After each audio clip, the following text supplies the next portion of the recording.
कासगंज की नवादा गौशाला में गौरक्षक दल के तमाम कार्यकर्ता गौशाला पहुंचते हैं। वहां पर गायों की दुर्दशा उनको नजर आती है, जिसको लेकर वह विरोध प्रदर्शन करते हैं।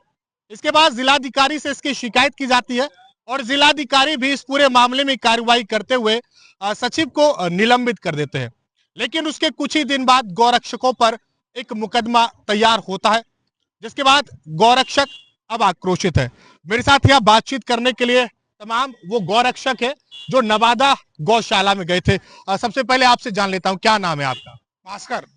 सर, क्या हुआ था उस दिन, सबसे विस्तार में बताइए। विस्तार में बात यह है कि नवादा गौशाला में जब गौरक्षक दल के कार्यकर्ता गए तो उन्होंने वहां देखा कि लगभग 40 से 50 गायों के अवशेष पड़े हुए हैं। गाय माता जो गौशाला के अंदर थी उनकी आंखें बाहर आ रही हैं। इसको देख के सभी गौरक्षक वहां आए, इकट्ठे हुए। 112 को कॉल किया गया।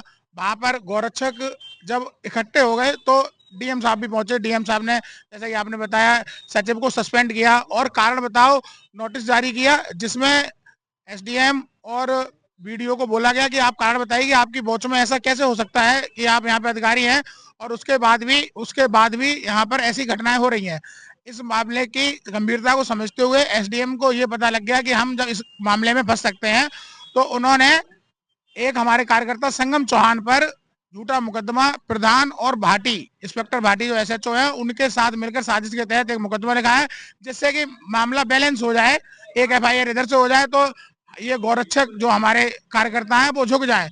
और इसके लिए कल रात को जो हमने विरोध किया, बार बार हम भाटी से मिले और एसडीएम साहब से मिले, तो उन्होंने हमारे गौरक्षक जो कार्यकर्ता हैं उनके घरों पर जैसे कोई आतंकवादी है इस तरीके से रेकी दी है। कल रात में अमन चौहान जो भाजपा युवा मोर्चा के जिला उपाध्यक्ष हैं, उनके घर पर एसडीएम, सीओ और एसएचओ इन सब की गाड़ियों के साथ पूरा हमला किया गया, जैसे कि हमने कोई आतंकवाद का काम किया है। सिर्फ गौरक्षा करने के लिए हमारे साथ ऐसा दुर्व्यवहार किया जा रहा है, आतंकवादियों की तरह हम सबको ट्रीट किया जा रहा है।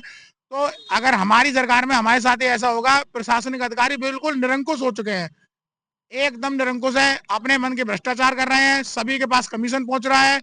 इसीलिए सब चाहते हैं कि हम बच जाएं और इसी दबाव को बचाने के लिए हम पे एफआईआर करी गई कि हम भाई मुकदमा जो है बराबर का हो जाएगा, तो अब कुछ नहीं होगा, हम सेफ हो जाएंगे। आप पे जो मुकदमा लिखा गया, कार्यकर्ता पे जो मुकदमा लिखा गया, क्या आधार उसमें बनाया गया और आप कैसे कह सकते हैं कि वो मुकदमा जो है फर्जी? हाँ, मुकदमा फर्जी इसलिए था कि वो प्रधान जो है वो जानता भी नहीं है, प्रधान कार्यकर्ता वो जानता भी नहीं है। इंस्पेक्टर ने तय किया, क्योंकि इंस्पेक्टर की हॉट टॉक हो गई थी संगम चौहान से, कि इंस्पेक्टर से उसने ये पूछ लिया था कि आप क्यों चाहते क्यों क्यों क्यों चाहते हैं कि हम पहले ही गाड़ दें। हमने, हमारा संगम चौहान जो है वो ये चाह रहा था कैसे भी जब कोई प्रशासनिक अधिकारी आ जाए तब उनका अंतिम संस्कार हो गाय का, अवशेष का। लेकिन भाटी चाह रहे थे कि पहले ही हो जाए, जिससे कि बात ना बने, वायरल ना हो चीज।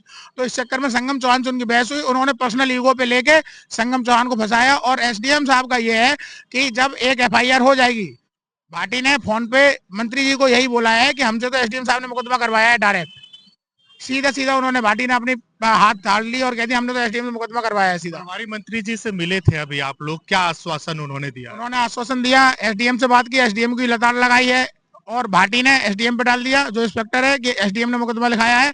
और उसके बाद हम सभी लोग आश्वासन ये दिया है कि हम, जो हमारा कार्यकर्ता उन्होंने संगम चौहान उठाया है, उसको अभी छूटना चाहिए और एसडीएम और इंस्पेक्टर भाटी पे अभी के अभी कार्रवाई होगी, ये हमसे बोला गया है। और हम लोग, अगर कार्रवाई नहीं होती है तो यहाँ से एसपी ऑफिस जाएंगे, वहां शांतिपूर्वक लोकतांत्रिक धरना देंगे। कल तक देंगे, 8 दिन चलेगा 8 दिन देंगे, 1 महीने चलेगा 1 महीने देंगे।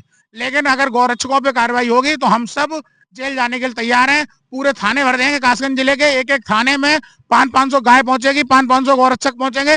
देखें कितने लोगों को जेल में डालते हैं एसडीएम और भाटी मिलके। निश्चित तौर पर ये थे मेरे साथ गौरक्षक साफ तौर पर कहना, इस पूरे मामले में अगर कार्रवाई नहीं होती है तो वो यहाँ से कप्तान ऑफिस जाकर धरना प्रदर्शन भी करेंगे। कैमरा पर्सन रोहित विश्वासी के साथ मैं आयुष भारद्वाज, देखते रहिए हमारा कासगंज।